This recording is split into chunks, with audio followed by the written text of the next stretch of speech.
আমি ক্লাস করেই নামাজটা শেষ করে চলে আসি বাসায়।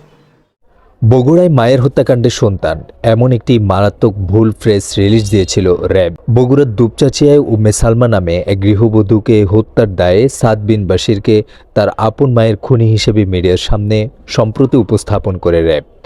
পরবর্তীতে পুলিশের তদন্তে বেরিয়ে আসে ভিন্ন ঘটনা। জানা যায় এই নৃশংসতায় ভাড়াটিয়ারা জড়িত। আজ দুপুরে বিষয়টি নিয়ে গণমাধ্যমের মুখোমুখি হন র্যাব মিডিয়া উইংয়ের পরিচালক লেফটেন্যান্ট কর্নেল মুনিম ফেরদৌস। যথাযথ তদন্ত ছাড়াই একজনকে খুনি হিসেবে উপস্থাপন করে র্যাব মিডিয়া ট্রায়াল করছে কিনা এমন প্রশ্ন করা হয় লেফটেন্যান্ট কর্নেল মুনিম ফেরদৌসকে। তিনি বলেন, তদন্তে র্যাবের কারো ভুল ত্রুটি প্রমাণিত হলে সেটির আইনানুগ ব্যবস্থা নেওয়া হবে।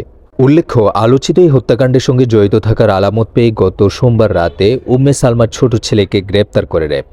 পরদিন মঙ্গলবার দুপুরে নিজ কার্যালয়ে আয়োজিত ব্রিফিংয়ে র্যাব ১২ এর বগুড়া ক্যাম্পের অধিনায়ক মেজর মোহাম্মদ এহতেশামুল হক খান দাবি করেন, প্রাথমিক জিজ্ঞাসাবাদে ছেলে তার মাকে হত্যার কথা স্বীকার করেছে।